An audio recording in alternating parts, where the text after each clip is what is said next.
nyo ba yung bawat lyrics ng ating inawit? Amen ba?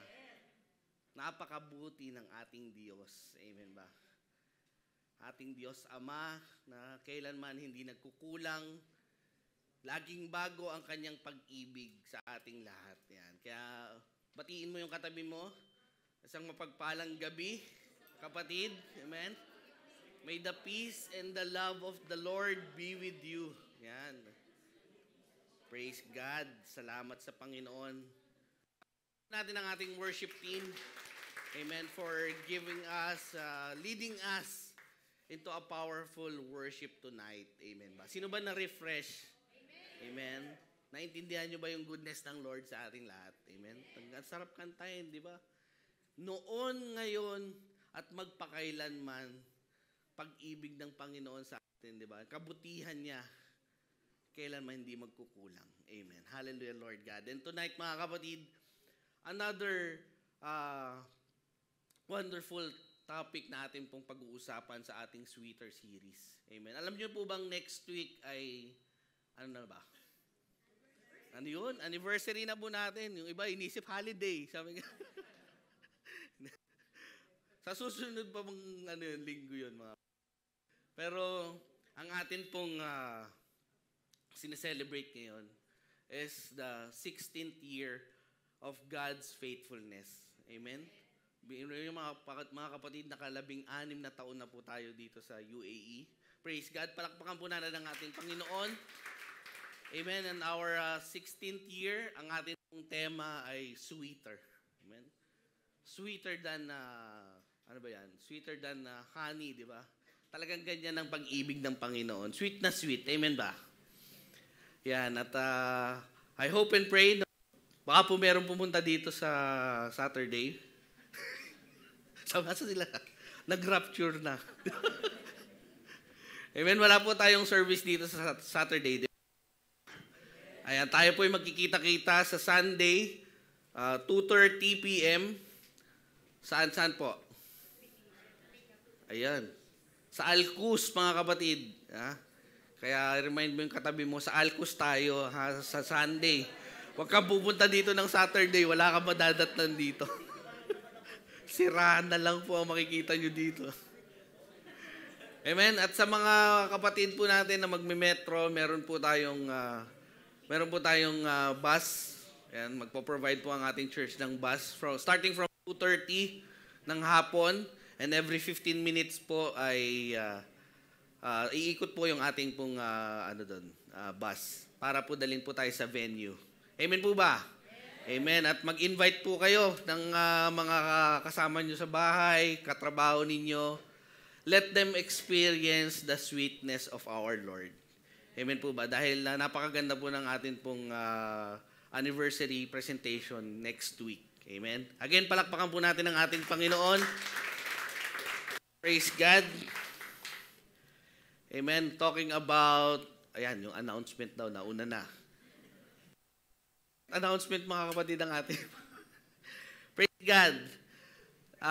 Atin pong napag-usapan sa atin pong Sweeter series. Pang ilang talk na po ba natin to?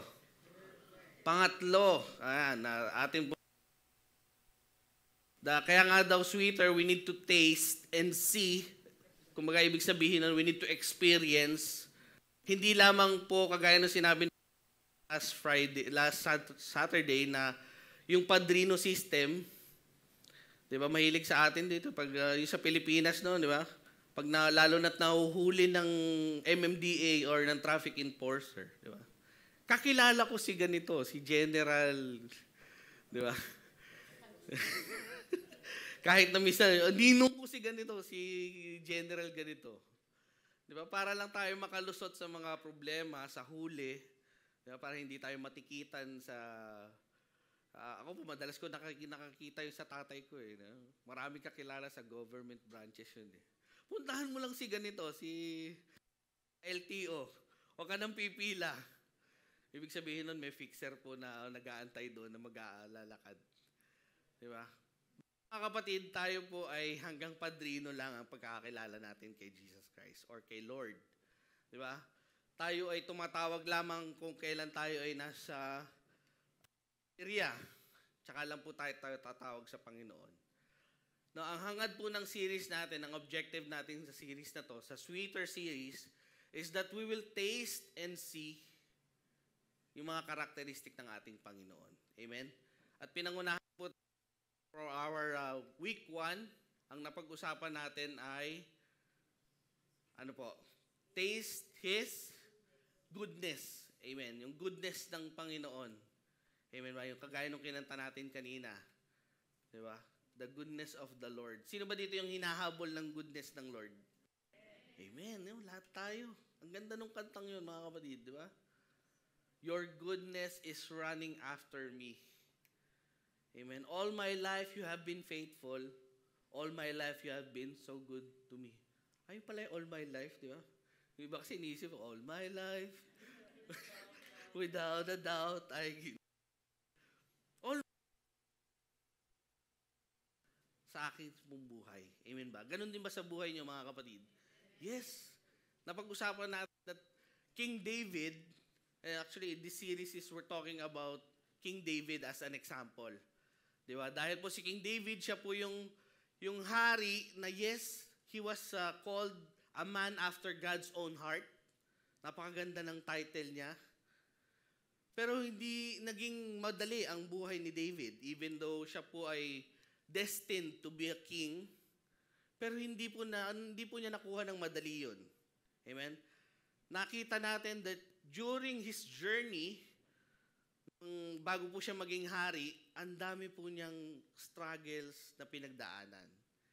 And all of those things, imbis na magtampo siya sa Panginoon at mag-complain, at sisihin ang Lord sa lahat ng kamalasan na nangyari sa buhay niya, ano pong ginawa niya? Nagpasalamat siya at mas lumalim yung pagkakakilala niya sa Panginoon. Kaya nga, di ba sa Psalm 34 na sabi niya, taste and see that the Lord is good. Blessed is the man who takes refuge in Him.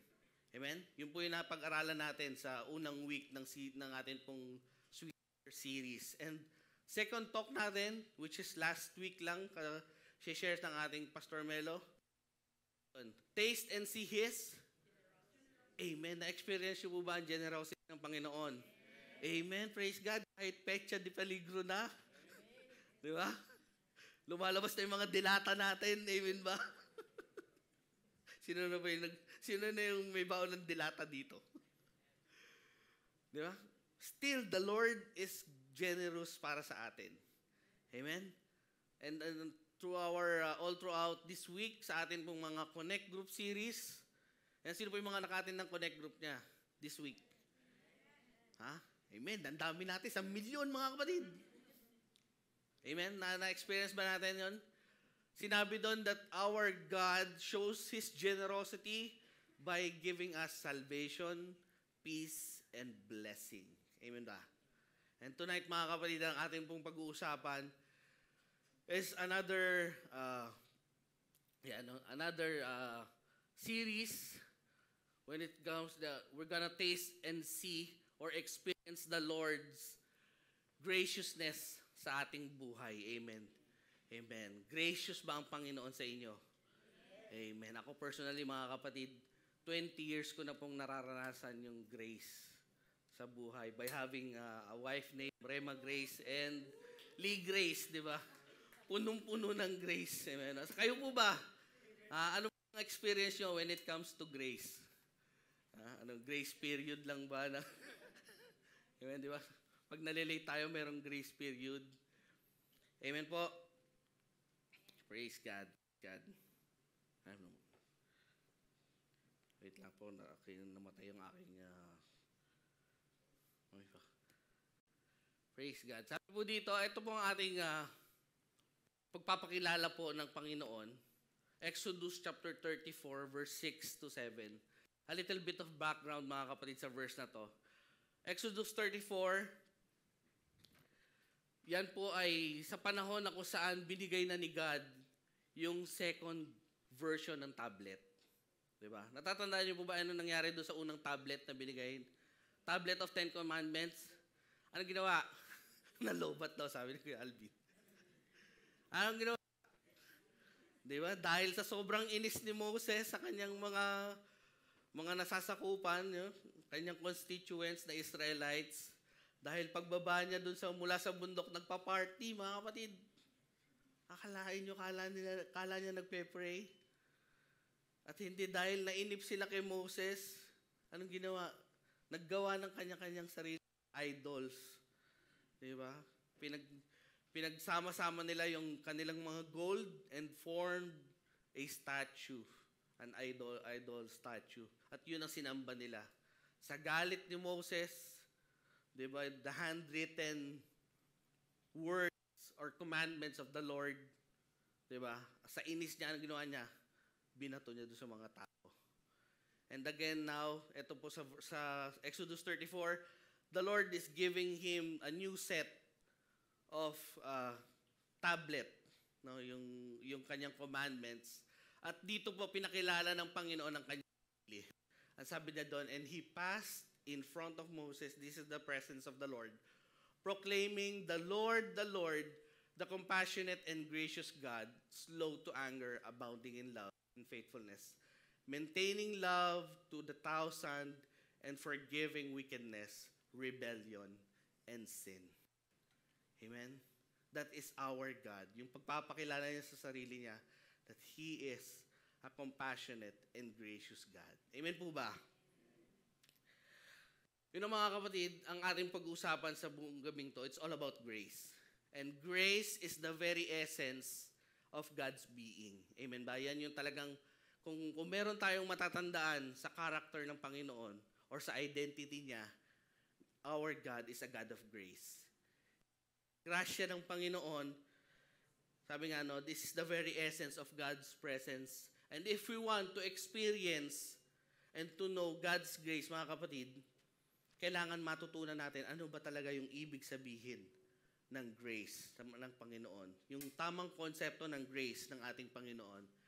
Because ang ating pong buhay bilang Kristiyano, mga kapatid, hindi po natin siya may enjoy without fully understanding yung grace ng Panginoon. Naiintindihan niyo po ba yung grace ng Lord sa inyo? Amen. At ngayon, talaga i-refresh tayo ng Panginoon what it means, the kanyang full grace, and how are we gonna experience it. Pero para po natin to ma-appreciate, kailangan muna natin tingnan what are the misconception of the word grace. Baka kasi nami-misuse natin or mali yung interpretation natin ng word ng grace. There are two things na pag-uusapan natin. Yung grace daw po, it's not legalism. Diba? Kasi may mga klase po ng tao, or maybe let us have a self-check, baka tayo to. Diba? Yung pag sinabing legalism or legalistic, these are people na ang tingin nila sa grace ng Lord, na-earn. Amen? Na kailangan nilang pagtrabahuhan ang grasya ng Panginoon. Ayan, example, mga kapatid, yung feeling mo magiging mabait lang ako. Maging mabait lang ako. Good works, mabuti sa kapwa ko, and I will be blessed. Entitled ako for the blessing of the Lord. Or even, I will just do religious stuff, religious activities. Magpapaka-religious ako to the point na dito na ako titira sa church. Amen? Lahat ng ministry sasalihan ko. And even yung pagpa-fasting, mga kapatid. Sometimes, di ba? Yung ating pong pagpa-fasting. Dahil ikaw ay na-experience mo mag-fasting ng 40 days and 40 nights, yung tingin mo doon sa mga nag-fast ng 1 day or 1 week ay, mas daig ko kayo. Mas spiritual ako. Amen? Sasagot yung isa, hindi, ako rin. Ako naman, nag-water fast lang ako.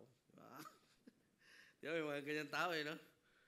Hindi to pa patalo, ang hina nyo pala, sabi nung isa ding member. Ako nga, air fast, sabi. Air fast, hindi ako humihinga. Para lang mapatunayan na siya ay talagang spiritual na tao. Amen? Those people fall on the category of legalism. Amen? Masyadong strict sa rules. Diba? Masyado nang napupuna yung kamalian ng ibang tao when it comes sa ministry. Diba? Nakikita niya lagi na, Ako na lang lagi ang nauuna dito sa church. No? Kayong lahat, late kayo. Ako lahat nag-aayos ng upuan dito. Amen? Bigyan ng jacket yun, mga kapatid. Amen? The other type of people or type of groups or a type of a Christian is a licentious Christian. Amen? Ano ibig sabihin ng licentious?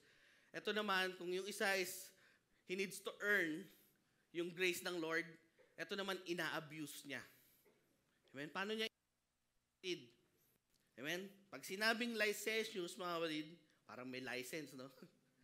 Amen? Licentious people is those people who abuse the grace of God. Okay? Yes, mabait naman si Lord eh. Kaya okay lang. Kaya naman ni Lord na tanggapin tong kasalanan ko, itong live-in na status ko ngayon sa girlfriend ko, for example. Kaya itong tanggapin ng Lord. Itong maling relationship ko, kaya itong tanggapin ng Panginoon. Kasi si Lord ay mabait naman. Di ba? Maiintindihan niya to. Kaya okay lang. I can live a life of sinful life, pero gagawin ko na, mag-church na lang ako para mahugasan yung kasalanan ko. Amen? Pupunta na lang ako sa church para pagdating ko doon, hugas ng kasalanan, then pagdating next day, balik ulit sa ganun lifestyle. Amen? Those are a licentious type of Christian. Yes, sa Bible, sinasabi sa Bible, mga kapatid, that God forgives. Yes, mapagpatawad ang Panginoon. Gracious ang Lord sa atin. Pero ano ang motivation mo? Bakit ka uma-attend? At bakit patuloy pa rin, deliberately, you keep on sinning just to abuse the grace of the Lord? Amen? Di ba maraming teaching na ganyan, mga kapatid? Amen? Mag-ingat po tayo sa ganyang teaching na, yes, pwede tayong umattend sa church, thinking nila na kapag tinanggap mo si Jesus Christ, accepting Him as your Lord and Savior, then you can still go on kung ano po yung ginagawa mo. Yung sinful lifestyle, patuloy lang. In the end, pwede naman tayong humingi ng tawad sa Panginoon. Amen ba, mga kapatid? So, these two characteristics, ang kailangan po nating bantayan sa ating po sarili. Amen po ba? Amen. At bago po tayo pumunta sa ating pong verse ngayon, we're going to talk about Psalm 103, yung verses po niyan from verse 1 hanggang 17. Tayo po muna lumukot manalangin. Humingi tayo ng grasya ng Panginoon. Lord, we thank you, O God, for this night. We thank you, Lord, for your grace, O God. Lord, we thank you, Lord, sa goodness mo, Panginoon, na inawit namin, Lord God. Tunay nga na ikaw ang Diyos na tapat, Diyos na kailanman hindi magbabago, Panginoon. Diyos noon, ngayon, at magpakailanman. Salamat po, Panginoon. And Lord, tonight, Father God, forgive us, Lord. Patawarin niyo po kami, Lord, sa mga nagawa namin kasalanan, Lord, sa isip, sa salita, at sa gawa, Panginoon. And Lord, tonight, O God, help us, Lord, to understand what it means to live for your glory, to live under your grace, O God. Baka, Lord, nami-misinterpret namin yung ibig sabihin ng grasya mo, Panginoon. And tonight, Lord God, may the Holy Spirit, Lord God, speak to us, Lord. May the Holy Spirit, Lord, enlighten us. Help us, Lord, to understand your grace, Lord God, the full grace, Lord, na binigay mo para sa amin, Panginoon. And Lord, tonight, Father God, bless my brothers and my sisters who are here right now. Salamat, Panginoon, for their lives, Lord God. And I pray, Father God, that you will speak to them, Lord, personally, Lord God, on the topic of grace, Lord. We thank you, Lord. We give you praise and glory. This is our prayer in Jesus' name. Amen. Amen. Let's give the Lord a big clap offering. Sabi po dyan, mga kapatid, Psalm 103 verse 1, Bless the Lord, O my soul, and all that's within me, bless His holy name. Amen? Dito, mga kapatid, sa verse 1, David, he is saying to his soul that he was urging himself to bless the Lord, all that is within me. Amen? All his being, yung buong pagkatao niya, he needs to bless the Lord. Ibig sabihin niyan, he's laying aside, wala pong trace ng pride sa kanyang buhay, mga kapatid. Amen? And continuing on that verse, mga kapatid,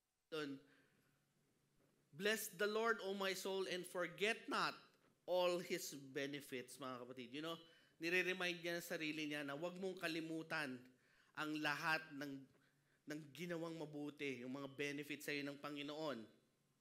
Kasi mga kapatid, napakadali po sa atin na makalimot sa Panginoon. Amen ba? Na makakalimutan natin lahat ng ginawang kabutihan sa ating Panginoon. At hindi lang yun madali, it is also dangerous for us to forget yung benefits ng Lord na ginawa sa atin. To forget yung infinite goodness ng Lord. Kasi kapag nakalimutan natin that all of these things belongs to the Lord, ano mangyayari sa atin? Yayabang tayo. Amen? Yayabang tayo. Kasi masasabi natin, etong success na meron ako, kanino galing to? Dahil magaling ako. Diba? Diba? Minsan, ganun na mga kapatid eh. Pag lalo na't merong pumupuri sa atin, diba? Ano pong nagiging tendency? Minsan, ang sarap pong sa tenga, diba? Pumapalakpak ang ating tenga pag tayo po ay napupuri. Pero kapag nakalimutan natin na ang lahat ng atin pong praises na nare-receive ay galing po sa kabutihan ng ating Diyos. Diba? Yayabang po tayo pag nakalimutan nating ibalik yan sa Panginoon. Amen po ba? Kaya yan ang sinasabi, no? Mayroon po kasing tendency na tayo po yung maging prideful. Amen? Paano natin maintindihan niya? Paano natin mariremind yung sarili natin? Let us always remember, saan ba tayo nanggaling? Let us always remember that we came from a life that is full of wickedness. Makasalanan po tayong lahat. Amen po ba? But because of God's grace, naririto po tayo, enjoying the presence of the Lord. Amen. Utang po natin lahat ito sa Panginoon. Amen ba? Amen. Kaya tayong lahat nandito sa Dubai dahil yan sa grasya ng Panginoon. Amen po ba? It's all because God's grace. Hindi dahil magaling kasi akong sumagot sa immigration kaya lusot. Di ba? Hindi yan dahil kasi kinuha ko from Pilipinas, di ba? Kailangan nila ako dito because of my skill set, because yung my experience. Nandito tayong lahat, mga kapatid. It is because of God's grace sa buhay po natin. Amen po ba? Amen. And mga kapatid, simple lang, tatlong truths, tatlong katotohanan kung bakit gracious ang ating Panginoon na kailangan po nating maintindihan from Psalm 103. Number 1, ang katotohanan ng Lord, ng goodness ng Lord, ng graciousness niya is that all-encompassing. Anong ibig sabihin yan? Ang ibig sabihin niyan, mga kapatid, is that God's grace, ang grasya ng Panginoon, it covers all aspect of our lives. So, ibig sabihin, physical, mental, emotional, spiritual, social aspect ng ating buhay, ang grasya ng Panginoon, holistic. Amen? Hindi natin pwedeng sabihin that God is gracious when it comes to my finances. Pero pagdating naman sa aking social life or sa aking marriage, ay hindi ko maramdaman ang grace ng Panginoon. Amen ba? Meron ba kayong kilalang ganyan? Di ba? Napaka-successful pero yung buhay pamilya niya or yung relasyon niya sa pamilya niya ay bagsak. Di ba? Hindi natin pwedeng sisihin ng Panginoon na ay grace lang ng Lord doon sa finances niya. Kaya siya nagiging successful financially kasi andun yung blessing ng Lord. Hindi, mga kapatid. Lahat po ng aspeto ng kanyang buhay, damay po ang grasya ng Panginoon. Amen ba? Amen? So, yun po yung nakita niya. And si David, mga kapatid, nakita niya yung unang-unang benefit ng itong sinasabi that all of His grace is all-encompassing. Natatamaan ng lahat. Sabi doon, verse 3, who forgives all your iniquity. Ano ba yung mga iniquity? Kasalanan. Amen? Who forgives all your iniquity, who heals all your diseases. You know, the reason this was the first blessing of David is because the very reason God hid His face to all of us dahil galit si Lord sa kasalanan. Amen? Kung papansinin nyo mga kapatid, yun, doon pa lang unang-unang sinolve na ng Panginoon ang problema ng katauhan. Amen ba? Kung ite-trace natin lahat mga kapatid, saan ba yung pinaka nag-ugat lahat ng problema ng tao? It all points sa atin pong kasalanan. Amen ba? Amen. Pumasok yung kasalanan sa ating buhay, bit-bit niyan lahat ng uri ng problema. 'Di ba? Sakit, 'di ba? Sakit, karamdaman, problema sa relationship, problema sa finances. Amen. Lahat ng 'yan mga kapatid, ang nagdudulot noon is yung kasalanan. That's why the Lord, no, because He is a holy God, yan yung una niyang sinolve sa ating buhay, yung sin. Amen ba? At makikita natin that the Lord, mga kapatid, hindi niya pwedeng i-tolerate yung sin sa ating pong buhay. Amen ba? Kaya, sabi nga dyan, no, after receiving the forgiveness of the Lord, anong ginawa niya? Nagkaroon ng healing. Diba? Forgives, and then the Lord now heals. We are now restored doon sa favor ng Panginoon. Amen po ba? Sino po dito yung naniniwalang ni-restore na siya ng Panginoon? Amen. Kala natin, di ba, physically healing lang ng ating natatanggap, pero hindi mga kapatid. Yung restoration niyan, yung favor ng Panginoon, ay nararanasan po natin sa buhay natin once we accepted Jesus Christ in our lives. Amen. Praise God. That's next verse 4. Ito yung mga benefits, we're talking about yung benefits na na-experience po ni David when it comes to the grace of the Lord. Your life from the pit. Amen. Who crowns you with steadfast love and mercy. So let's talk about redeem.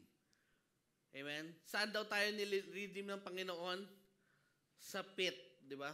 Sa yung kumbaga tayo, kung titingnan nyo yan, buhay natin mga kapatid, all of us are destined to destruction because of our sin. Amen? Pag tinignan natin yung word na redeem, it's, ano yan mga kapatid? Redeem from death, di ba? From life, di ba nakita niya? Redeems your life from the pit. So, ibig sabihin, yung buhay natin, it is destined for destruction, but the Lord, He redeems it. Ano ba yung nangyayari when redemption is taking place? Di ba? Redemption, sabi diyan, it's an accounting term that entails cost. Amen? Pag tayo po ay nire-redeem, for example, di ba, ni-redeem niya yung isang slave. Pag, during that time, pag bibili ka ng slave, ano yun, meron pong kaukulang presyo. Di ba? Magagastusan kung sino yung master na bibili. Ganon din po ang ating pong Panginoon sa atin. Diba? Yung pagtubos po sa atin ng Lord, hindi po yung libre. May nagbayad dyan. Sino nagbayad? Si Jesus Christ. Anong pinambayad ni Jesus Christ? Amen. Ha? Gagaya lang yung iba eh. Blood, blood, blood. Amen. Binigay ng Panginoon yung kanyang dugo at yung kanyang buhay para lang tubusin tayo sa kamatayan. Amen ba? Kaya sabihin mo sa katabi mo, special ka, kapatid. Amen. Mahilig ka, asado o bola-bola. Amen? There's a price to be paid. That is, yun po yung ibig sabihin ng ating pong redemption, mga kapatid. May nagbayad para sa ating kaligtasan. And that is our Lord Jesus Christ. Binigay niya yung buhay niya para sa atin. Amen ba? For God to redeem us, He simply overlooked our sin and His forgiveness comes at a cost. Ang ganda ng ginawa sa atin ng ating Panginoon. Amen po ba? Who crowns you, mga kapatid? Who crowns you with steadfast love. Amen? Ibig sabihin yan, yung steadfast love ng Panginoon, na hindi yang enduring love yan. Diba? Hindi napapagod ang Lord sa pagmamahal sa atin. And mercy, it means compassionate treatment. Mamaya, napakaganda yung illustration po natin pag-usapan yan when it comes to mercy and yung grace. Continuing on verse 5, sabi dyan, who satisfies you with good so that your youth is renewed like an eagle's. Amen. When the Lord satisfies us and renewed like eagles. Alam niyo ibig sabihin yan? During this time, mga kapatid, Psalm 103, sinusulat po to ni David, matanda na siya. Looking back, yung kanya pong, siguro nung time na yun, naaalala ni David kung gaano siya kakisig nung araw. Diba? Nung time na natalo niya si Goliath, diba? Nakita niya na yung kanyang katawan, yung kanyang kalakasan ay talagang, kumbaga nasa best time pa ng kanyang taon. Pero even though, sabi nga dito, kahit na po siya ay matanda na, the Lord still sustain him. And that is what God promises to those who will put their faith in the Lord. Those who satisfies, tayo po ay patuloy na isasatisfy ng Panginoon. Ano ibig sabihin sa atin yan? Doon po sa patuloy na mananatili sa Panginoon, ang pangako ng Lord, your strength will be renewed like an eagle's. Amen? Amen ba? Gusto niyo po ba yun? Ibig sabihin yan, hindi po tayo tatanda. Wala nang thunders. Amen ba?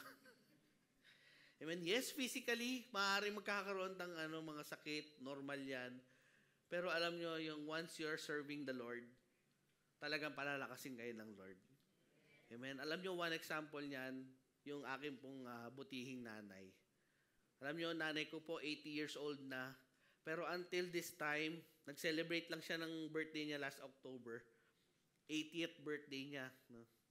Ang request niya, alam nyo kung ano, sa birthday niya, praise and worship. Kasi gusto niyang i-reach out yung kanyang mga kapatid sa Cavite. Doon niya in-spend yung kanyang 80th birthday. Imagine, no? 80 ka na, pero ang mindset mo pa rin is one more soul for the Lord. Diba? Sana ganun mga kapatid yung atin pong maging mindset na kahit po tayo ay darating na sa ganung edad. Amen ba? Sino po ba gusto mong umabot ng 80 dito? Amen. God. Yung iba ayaw nyo. Dalawa lang naman niya mga kapatid, magpagamit na kayo sa Lord. O kung hindi, baka. Diba? Amen. Ngayon pa lang, magpagamit na tayo sa Panginoon. Amen ba? Amen? Hindi yung kailan na huli na ang lahat, di ba? Hindi na tayo, hirap na tayong tumayo at pumalakpak sa Panginoon, tsaka pa lang tayo magsuserve sa Panginoon. Amen ba? Ngayon pa lang ng mga best years pa lang natin, let us start serving God as our sign of yung pasasalamat natin sa Kanya. Amen ba? Amen. Yun, praise God.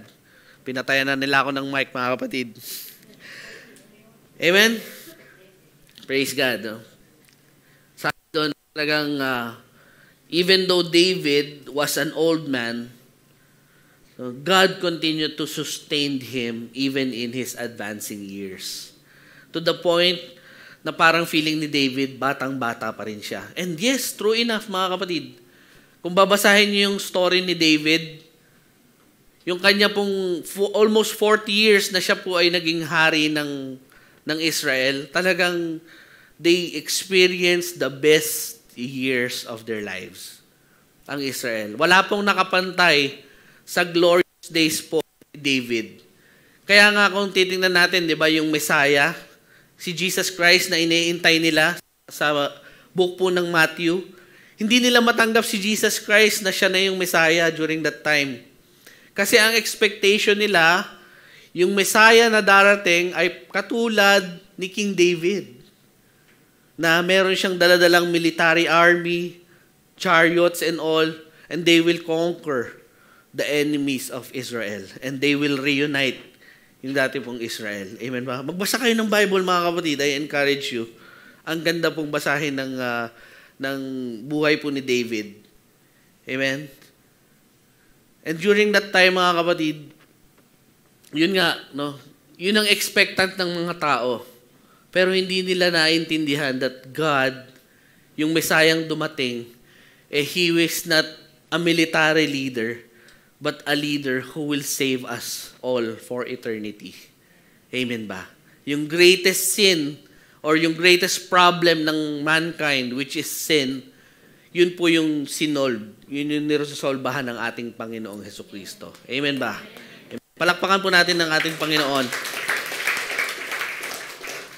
That's why God's grace is all-encompassing, mga kapatid. Amen? Ang pinapakita diyan, He heals, He forgives, He redeems, He crowns, He satisfies. Yung nabasa natin. That's why God's grace, mga kapatid, you can never earn it. And you don't need to abuse it. Amen? Yung kaninang dalawang klaseng tao, yung licentious at yung legalistic na tao. Amen? Hindi po dapat ganun ang atin pong attitude. Hindi, ang grace ng Lord, hindi natin yan pwedeng ma-earn. Hindi yan na pinaghihirapan. Yan ay kusang binibigay ng Panginoon. At hindi dahil mabait ang Lord, kailangan nating abusuhin ng Panginoon. Amen ba? Amen? Kaya mga, anong pinopoint out dyan? We need to have a life that is transformed. Meron po dapat nagbabago. Amen? Para yung parang ang grasya ng Panginoon. Sino po ba dito yung merong pinagkautangan ng loob nung araw? O hanggang ngayon? Di ba? Alam natin yan, nakaka-relate tayo bilang Pilipino, yung utang na loob. Yung utang na hindi kailanman kayang bayaran, di ba? Baliktarin natin, utang na loob tayo sa Panginoon. Dahil sa Kanyang ginawa. Di ba?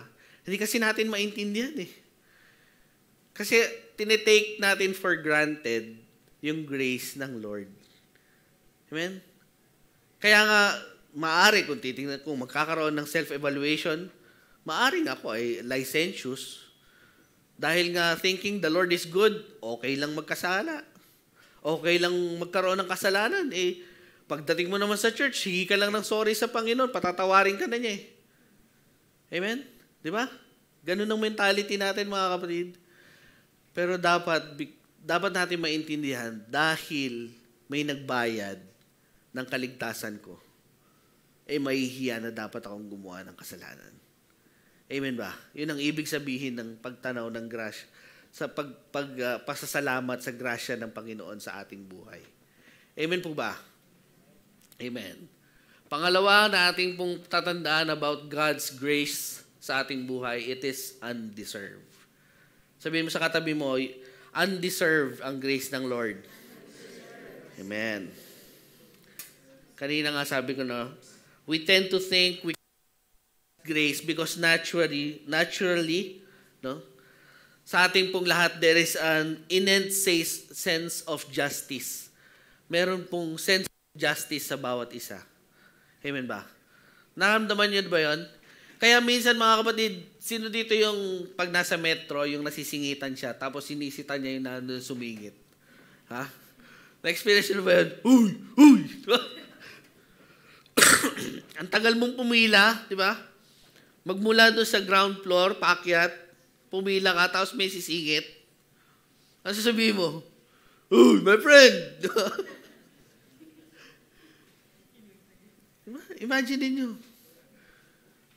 O doon na lang, huwag tayo sa metro, doon na lang po sa consulate natin. Sino dito yung naka-experience na pumila ng 3 a.m.? 4 a.m. para lang doon sa appointment ng renewal, di ba?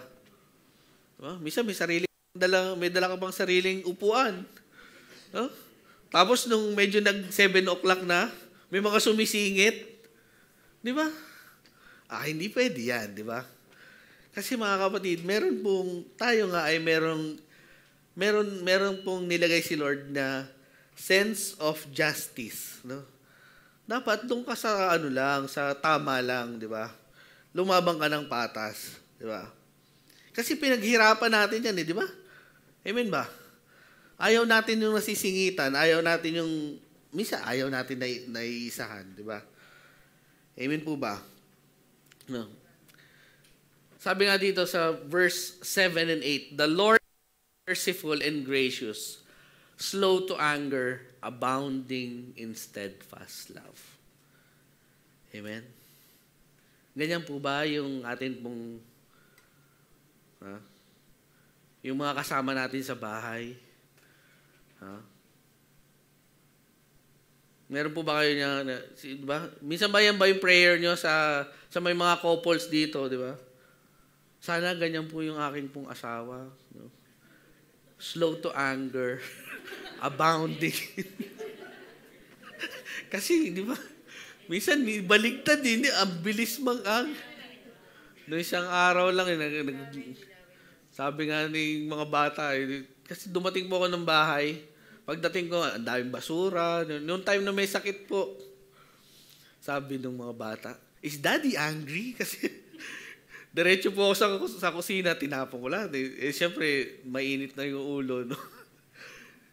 Is Daddy angry? Sabi nila, naggulo yung mga bata ngayon po. Pag dumadating ako, wala ng kalat. Tinatapon na ni Liam yung mga basura sa bahay. Amen? Sometimes, sa atin pong mga di ba? Yan ang prayer natin. Lord, sana yung aking pong kasama sa bahay or yung partner ko sa buhay or yung kapamilya ko, no, slow to anger, abounding in steadfast love. natawa yung mga may prayer na gano'n, no? Amen, mga kapatid. You know, God is so gracious. He didn't give us what we deserve. Yan po yung ibig sabihin ng grace. Yeah? We did not get what we deserve. Diba? Sabi nga kanina, no? Unlike, kung titignan natin, yung para lang ma-differentiate natin, ano bang ginawa ng Lord sa mga angels during that time? For God did not spare the angels when they sinned, but cast them into the hell and committed them to the chains of gloomy darkness to be kept until the judgment. Amen? Nangyari sa mga angels, mga kapatid, nung time na sila ay nagkasala sa Panginoon, wala ng grace. Hindi sila binigyan ng grasya ng Panginoon. Imagine, mga kapatid. Alam nyo ba yung kwento na yon? Amen? Alam nyo? Sila Lucifer, di ba?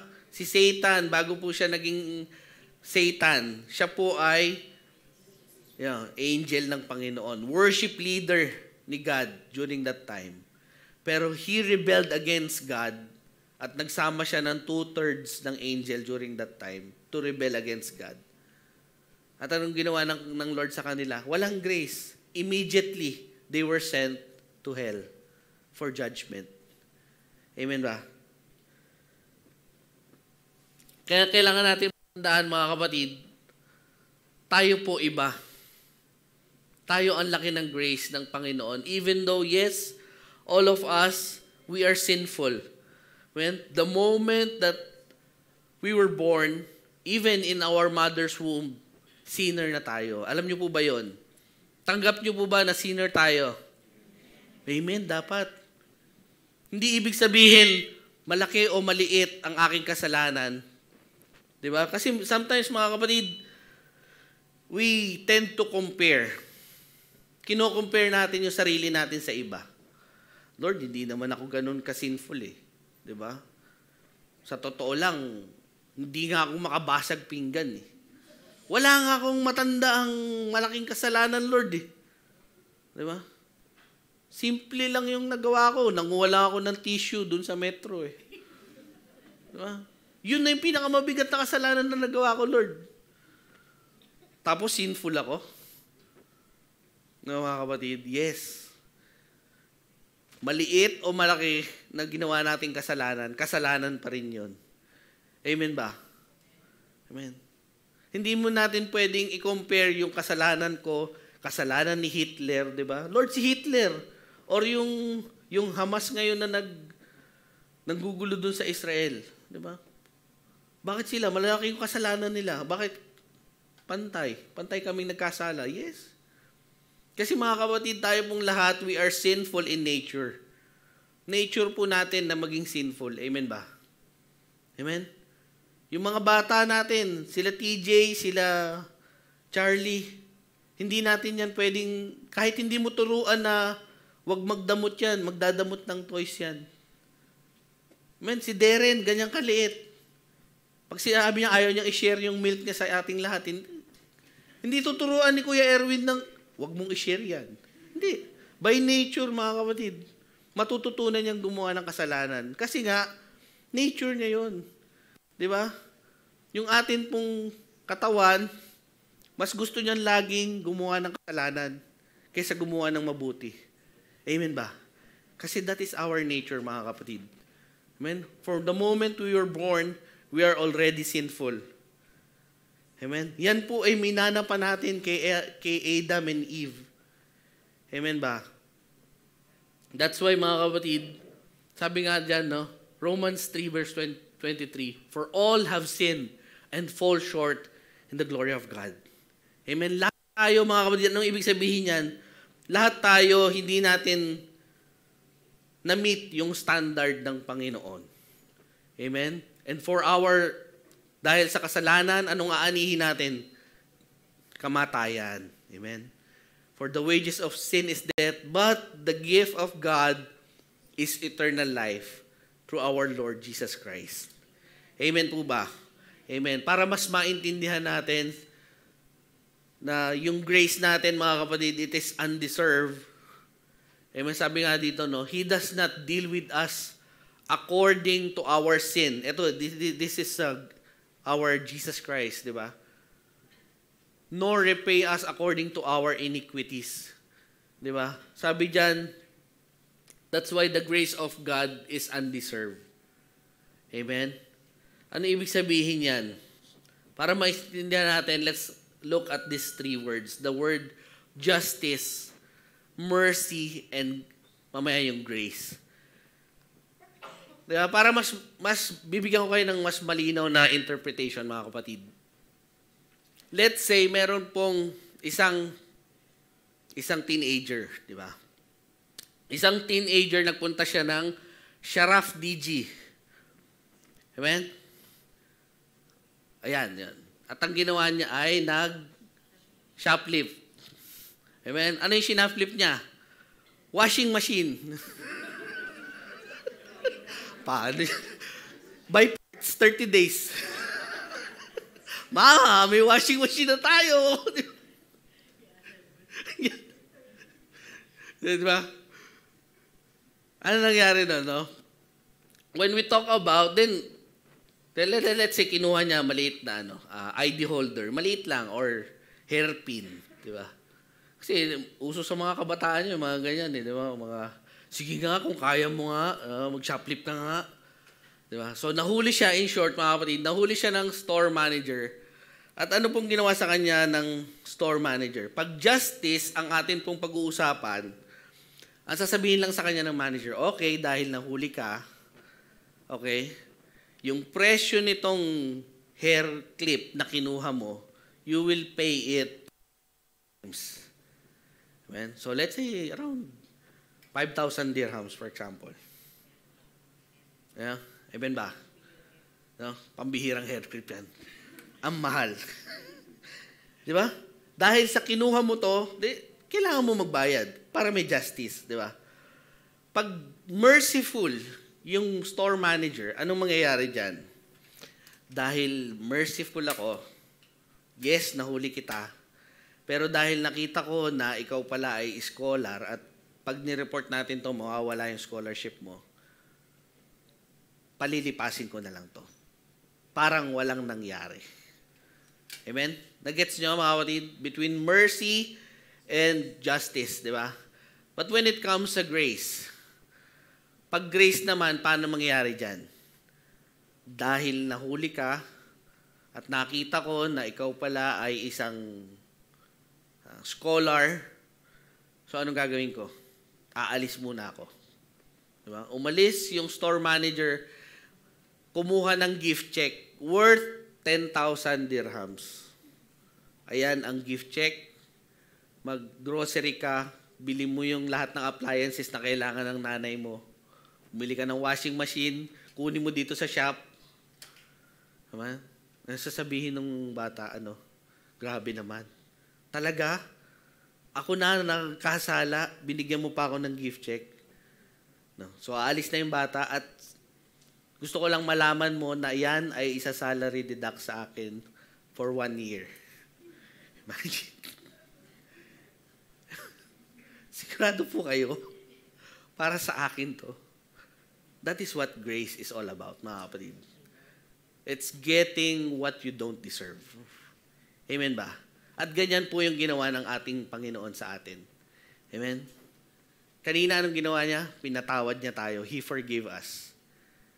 Pangalawa, He heals us with all of our diseases. He crowns us with steadfast love. Diba? He redeems our life, mga kapatid. Imagine, mga kapatid, pwede namang hindi na gawin ng Panginoon yun, yung mga bagay na yun. Amen po ba?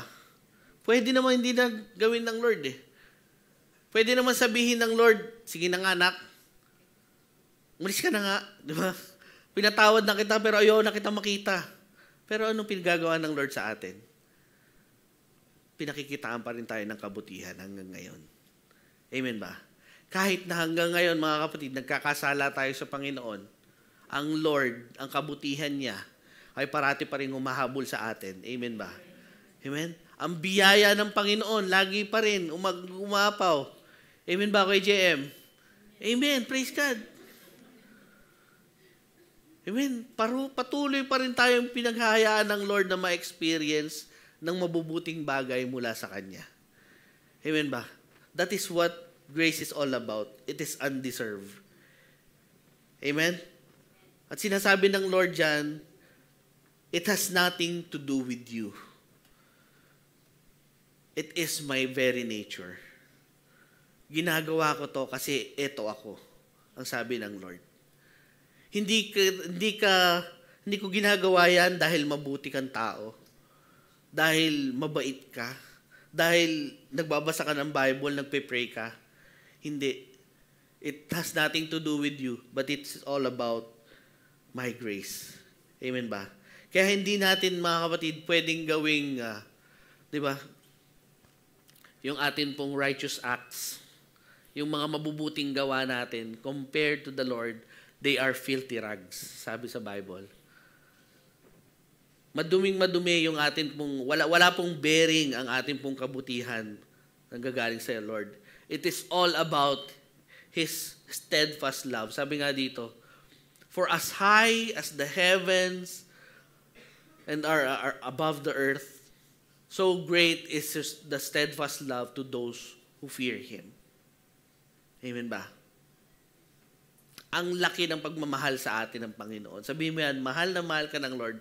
Sabihin mo sa tabi mo, mahal na mahal ka ng Lord. Di ba? Kahit feeling mo walang nagmamahal sa iyo, mahal na mahal ka ng Panginoon. Amen ba? Amen? That's why all we need to do, mga kapatid, we just need to place our faith in Him. Yung, sabi nga, yung gift ng Lord is grace. Kailangan mo lang yan tanggapin. Amen? Kasi mayroong mga iba sa atin, Lord, kailangan ko maintindihan yung grace mo. Explain mo nga sa akin, bakit kailangan? Di ba? Hindi na kailangan i-explain sa atin, mga kapatid. All we need to do is just accept it and put our faith in Him na, yes, Lord, salamat sa iyong grasya sa aking buhay. And ang ganda nito, mga kapatid, as far as the east is from the west, so far He removed our transgressions from us. Ibig sabihin yan, inalis ng Panginoon as if hindi ka nagkasala sa akin. Amen ba? Bakit, mga kapatid, east and west ang ginamit, hindi north and south? Sino mo magagaling sa dito? Geography. Sabi po doon, mga kapatid, pag north and south, meron po yung dulo. Pero pag east and west ang ginamit, wala po yung dulo. Umiikot lang po yan. Amen. Ganyan po ang pagmamahal sa atin ng Lord. His love is never ending. Amen. That is how the Lord loves us, mga kapatid. Amen. Malapit na po tayo matapos. And sabi nga dito, for the grace of God has appeared that offers salvation. It reaches us It teaches us to say no to ungodliness and worldly passion and to live controlled and upright in the present age. Yung grace ng Lord, mga kapatid, enough na para po tumigil na tayo sa pagkakasala. Amen ba? Yan po yung totoong kapangyarihan ng grace ng Lord sa atin. Amen? Sabi nga dito, no, yung wrong concept, trying to do good works to achieve God's grace, to say no to sin. Amen?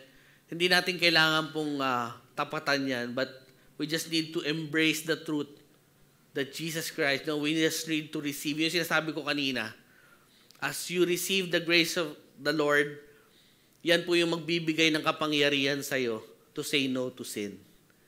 Amen ba? Kaya yung buhay natin dapat, mga kapatid, talagang nagkakaroon po ng pagbabago.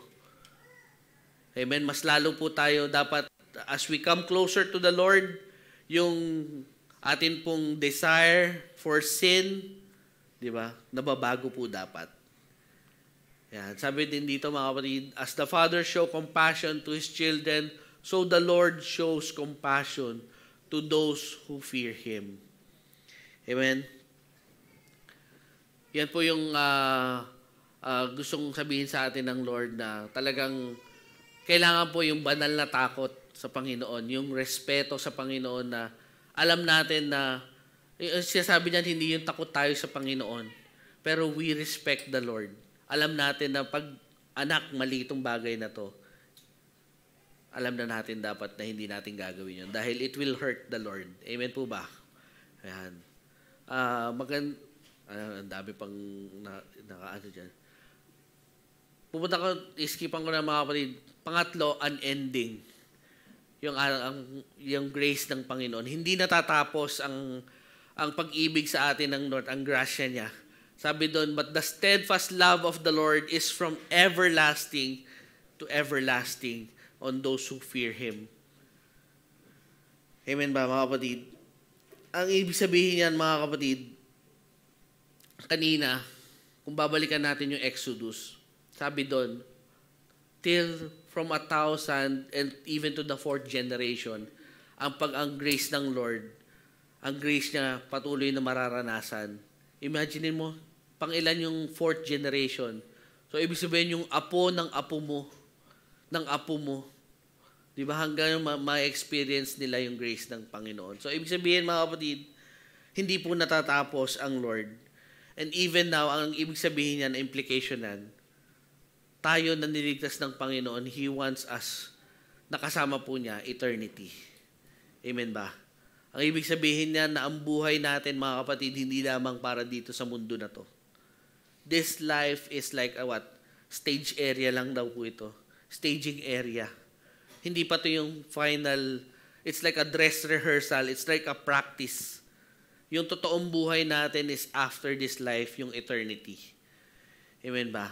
Na makakasama natin ang ating Panginoon. Amen. Gusto niyo po ba yon? Gusto niyo mo makasama ang ating Panginoon? Amen. Amen. Hindi pa naman ngayon, mga kapatid. Pero it's our assurance that once we receive Jesus Christ, our Lord and Savior, you are assured. Amen? Hindi man tayo makauwi sa flat natin ngayon. No? Pero pagkagising mo, no, pagmulat ng mata mo, kasama mo si Lord. Amen ba? Yun ang assurance natin na meron po, na pwede nating tayuan. That once you receive Jesus Christ, you already passed judgment. Amen ba? Amen po ba? Amen. So, as a conclusion, mga kapatid, no, bilang recipients po ng grace ng Lord, sabi nga kanina, it is encompassing, undeserved, and unending grace ang ating Panginoon. Ang ating pong gagawin, we just need to be a salt and light sa lahat ng tao. Amen? Maging, let us always influence yung atin po, kung saan man tayo nilagay ng Panginoon, na hindi naman ibig sabihin na lahat po tayo maging pastor or maging elder. Hindi. Kung saan ka nilagay ng Lord, make an influence. Amen? Pakilala mo kung sino si Jesus Christ sa buhay mo. Pakilala mo kung ano yung dinulot ng relasyon mo sa Panginoon. Amen ba? Kailangan makita nila si Jesus Christ sa buhay mo. So anong ibig sabihin yan, mga kapatid? Kung ikaw yung tipong barkada na ikaw yung promotor ng kalokohan, ng green jokes, kabastusan sa mga kalalakihan, di ba? Ganun tayo nakikilala minsan eh. Tayo yung promotor ng kalokohan eh. Pero ngayon, let us be God's ambassador. Amen ba? Pakita natin na tayo po ay binago na ng Panginoon. Amen? Yes, mahirap kasi tataas ang kilay ng mga katrabaho mo. Bago ka na ba talaga? Susubukin ka nila. Maaring layuan ka nila. Pero anong mangyari, no? Tuloy mo ng tayuan. Kasi faithful si Lord. Amen? Hindi na natin kailangan mag-compromise. Hindi natin kailangan basta pakita natin kung sino tayo. Ngayon na binago yung buhay natin ng ating Panginoon. Amen po ba? Amen. Tayo po lahat ay tumayo. Pasalamat sa Lord.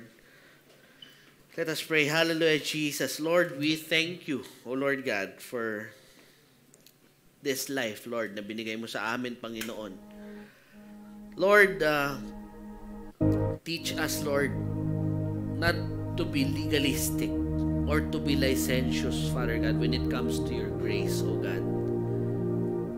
Lord, we have received your grace freely. And by faith, Lord God, alam namin, Lord, that you are doing this because you love us so much, O God. Salamat, Lord, sa nag-uumapaw na grasya mo, Lord, sa buhay namin, Panginoon. And tonight, Lord God, as we meditate, Lord, ito pong Psalm 103, let us not forget all the benefits that the Lord has given to us because of your grace, O God. Thank you, Lord, for forgiving us.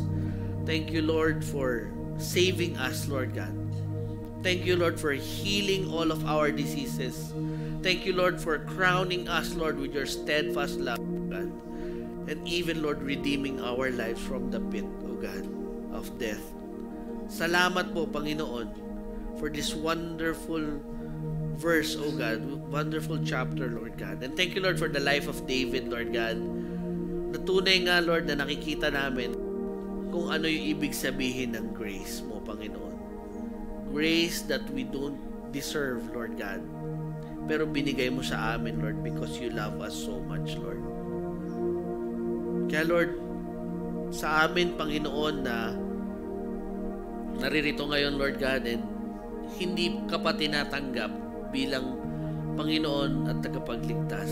For those people who wants to accept the Lord Jesus Christ in their lives, as all heads are bowed down, just lift up your hands and pray this prayer of acceptance. Hallelujah, Lord God. Lord Jesus, we thank you for this night. As I heard, Lord, your words, my prayer, Lord God, is that I will accept you in my life as my Lord and personal Savior. From now on, Lord, sa iyo ang aking buhay.